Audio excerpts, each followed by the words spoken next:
안녕하세요. 조달 시작을 돕고 있는 조달파워입니다. 자, 오늘은 네이버 블로그 조달파워 게시글을 보면서 설명을 드리도록 하겠습니다. 자, 블로그에 와 보시면요. 좌측 부분에 여러 카테고리가 있습니다. 이 카테고리 중에 뭐 나라장터, 국방 전자조달, 학교장터, 학교 급식 입찰 이렇게 한 4가지 영역의 전자입찰 분야가 있습니다.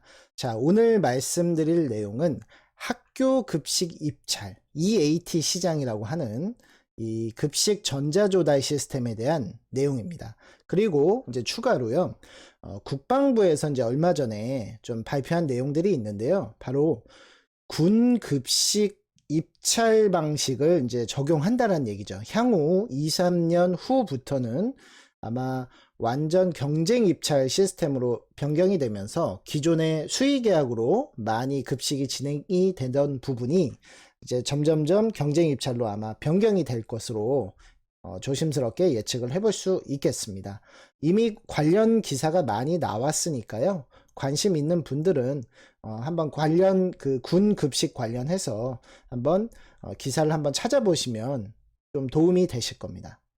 자, 학교 급식 입찰이라고 하는 이 카테고리를 클릭을 해서 한번 입장을 해보시면 제가 이제 얼마 전에 조달파워가 작성한 공공조달 시장과 해썹 인증에 대한 이 좀 관련성을 대해서 이제 게시글을 하나 만들어 놓았습니다. 자, 이 부분을 한번 보면서 설명을 드리도록 하겠습니다.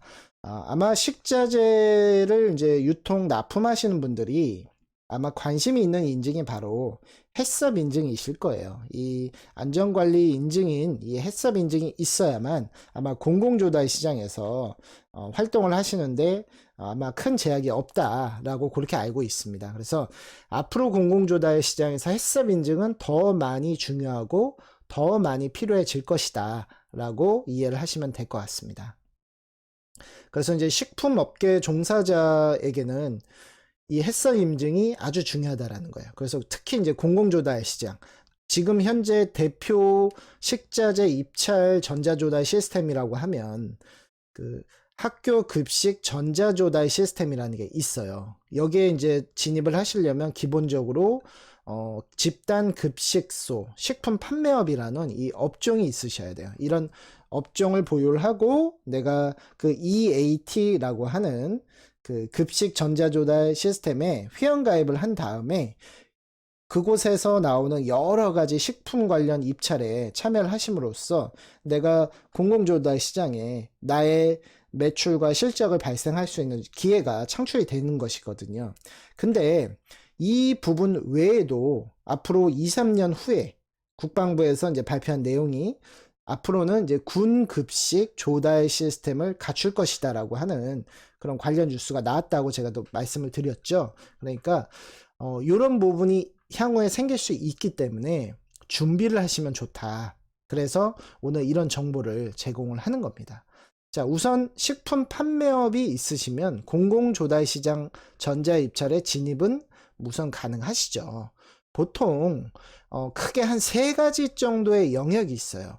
그러니까 식품 판매업을 내가 보유를 하고 입찰에 참여할 수 있는 영역이 현재는 나라장터라는 곳이 있고, 그리고 학교 급식 전자조달이라는 곳이 있고, 그리고 마지막으로 국방 전자조달이라고 하는 곳이 있는데, 나라장터나 학교 급식 전자조달에 비해서는 현재 국방 전자조달의 그런 식자재 입찰은 많이 양이 적습니다. 이유가 지금 현재는 수의 계약으로 각종 뭐 농협, 수역, 추평과 수의 계약으로 식자재들이 이제 계약이 돼서 이제 납품이 되기 때문에 입찰 방식이 존재하지 않는다는 거죠. 그에 비해 이제 나라장터나 학교급식 전자조달은 그래도 활발하게 지금 식자재 입찰이 집행이 되고 있습니다. 그래서 이제 앞으로 국방전자 쪽에서도 이런 이제 군 급식 전자조달을 이제 구축을 해서 아마 2, 3년 후부터는 완전히 이제 경쟁 체제로 돌입을 하겠다.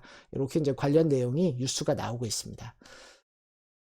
자, 그러면 지금 현재 어떻게 공고가 보통 나오느냐 한번 살펴볼게요. 보통 이렇게 참가 자격을 뭐 지역 제한을 건다든지 아니면 중소기업자로 지역 제한을, 이제 지역으로 제한을 걸고 또는 중소기업자로 또 제한을 걸고 보통 이제 이런 제한을 기본으로 하면서 거기에 이제 더해서 식품위생법 시행규칙 제62조 식품안전관리 인증기준 대상 식품에 의거 식품안전관리 인증기준 즉 해썹 적용업소로 지정을 받은 자로 제한을 또 걸고 있습니다. 그래서 내가 식품 쪽에 종사하면서 앞으로 공공조달 시장에서 발주가 나오는 입찰에 참여를 하고 내가 낙찰을 받기 위해서는 결국에 해썹 인증이 필요하겠다라는 것을 말씀드리는 겁니다. 그래서 미리 준비하시면 내가 기회가 찾아왔을 때 그 기회를 잡을 수 있다라는 거죠.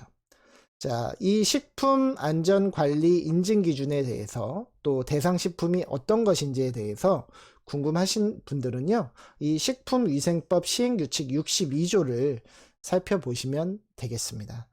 그리고 오늘 제가 여러분들에게 조금 더 이제 앞으로 관심을 가져보셔라 라고 하는 부분이 바로 학교 급식 전자조달 시스템입니다. 지금 아마 가장 활발하게 학교 급식에 대해서 입찰이 나오고 있는 영역이라고 보시면 되는데요. 전국의 초, 중고 학교에서 이 식자재 구매를 이곳을 통해서 경쟁 입찰로서 집행을 하고 있습니다. 그래서 EAT 학교 급식 전자조달 시스템 이런 사이트가 존재하고 있고요. 나라장터처럼 이제 존재를 하고 있는 겁니다. 그래서 여기에 가보시면 이렇게 급식 관련해서 다양한 공고가 집행이 되고 있습니다. 대부분 월 단위로 학교 급식 식재료를 구매를 하고 계시죠. 그래서 뭐 부식류도 구매한다, 육류도 구매한다, 김치류 또는 곡류 이렇게 다양하게 이제 공고가 나오고 있고 또 이제 여러분들이 참여를 하고 계십니다. 그리고 이 다양한 공고에 참여를 하시기 위해서는 필요한 것이 바로 해썹 인증이라는 겁니다. 자, 유비무환이란 말 아시죠? 내가 미리 준비를 해놓으면 나중에 큰 걱정 없이 이런 좋은 기회를 잡을 수 있다는 겁니다. 자, 군급식 조달 체계 변경이 예상이 됩니다. 그래서 지금 기존의 수의계약에서 경쟁 입찰로 변경이 검토가 되고 있고요. 물론 뭐 완전히 확정이 된 건 아닌 것 같아요. 그래서 2, 3년 후를 이제 이렇게 하겠다라고 이제 아마 군 쪽에 의지가 좀 있으신 것 같고요. 아무튼 지금 현재 학교 급식 전자조달 시스템 공고문 내용을 보시더라도 이렇게 참가 자격 자체가 해썹 지정 업체로 참가를 제한을 많이 하고 있습니다. 그래서 관심 있는 분들은 이 EAT 시스템에 오셔서 한번 여러 공고를 살펴보시면서 내가 지금 현재 입찰에 참여가 가능한지 아니면 불가능한지를 좀 판단해 보시고요. 불가능하시다면 이런 부분을 준비해 나가시면 되겠습니다. 자, 이 식자재 입찰에 대해서도요, 궁금하신 점들은 조달파워에게 문의를 주시면 답변을 드리도록 하겠습니다. 감사합니다.